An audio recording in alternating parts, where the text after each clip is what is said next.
In her poem, The Clearing, Martha Postlethwaite suggests that when you don't know what to do, you should create a clearing in the dense forest of your life and wait there patiently. Parker Palmer claims that the only way the soul can emerge is by creating a clearing for it through deep listening. How might we create a clearing for the soul and listen to what it needs in our dense lives, packed with joys and sorrows? Sometimes people need to get away from work or from school to find a clearing. 7 years ago, during my sabbatical, I went to the Clearing Folk School in Door County for the first time. I was enchanted as I drove up that winding one-lane road at the entrance. The trees formed an archway, like a blessing over our heads.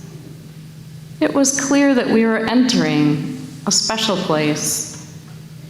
The clearing for the cottages, the clearing of the meadow, the clearing for the fire pit, the clearing of the expansive view over the waters of Green Bay. I went for a women's writing retreat, took my laptop and camp chair, and sat quietly under the cedar trees at the edge of the cliff overlooking the water. A kingfisher bird flew by and chickadees chattered. Suddenly, I was writing a poem, something I had not done for years. My mind cleared and my soul emerged. It knew I was listening and open to hear. The season of autumn is a clearing. Leaves fall, bare branches are revealed. Cleaning up the garden, we can see the soil again.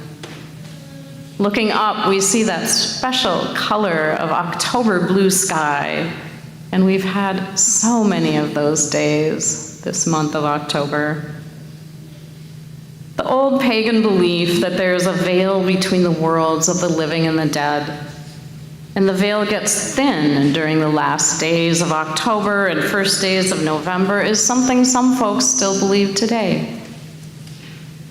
Imagine a piece of very sheer fabric, very lightweight, very thin, so that if you shook it out in the air, it would float.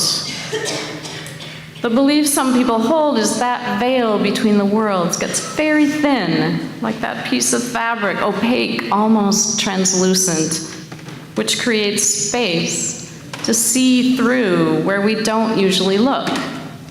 Maybe even to hear things we don't usually hear. The thin veil is the clearing. And there are so many ways to create a clearing.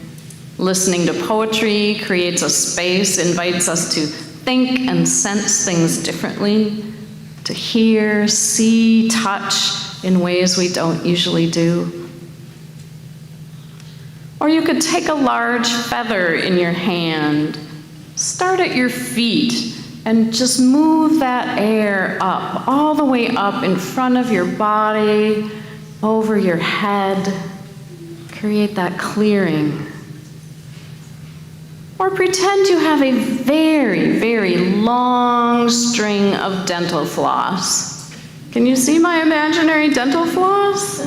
Let's pretend that I'm just flossing my head, creating a clearing. You want to try that? Sure. Floss your body, create a clearing. It's so silly. It's so fun. And then what do you do with that dental floss when you're done? Sorry, sopranos. I think it landed somewhere over there. Or maybe just spread your hands wide open and use your fingers like a comb. You can comb that space around your body, clear your aura, create a clearing. And then there's spiritual practices like yoga and running and meditation. clearing the dust from your mind, clearing the snags, the things get stuck in your thoughts, going round and round and round, or stuck in your feelings. Sitting still and taking a few deep breaths can clear the body of anxiety. Or getting some exercise can clear your thoughts. Barker Palmer said the soul comes forth in a clearing and only a quiet clearing, like a deer emerging from the forest. When you think about a deer, a real deer stepping out of the dense forest into a meadow or a field, the deer moves slowly and carefully, ears alert to any sound, listening.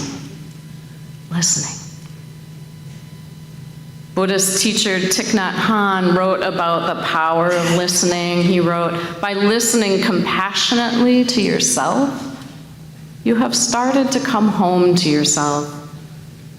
Going home requires only sitting down and being with yourself, accepting the situation as it is.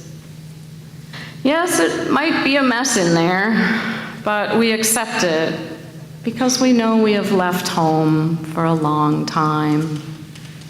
So now we're home with our in-breath and our out-breath, our mindful breathing.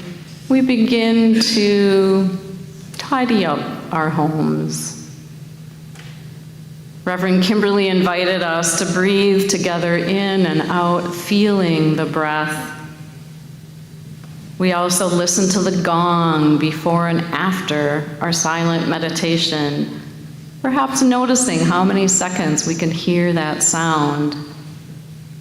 These are all simple ways to create a clearing in our dense lives, a clearing in ourselves that can bring us calm. And so many of you have told me recently that you need some calm.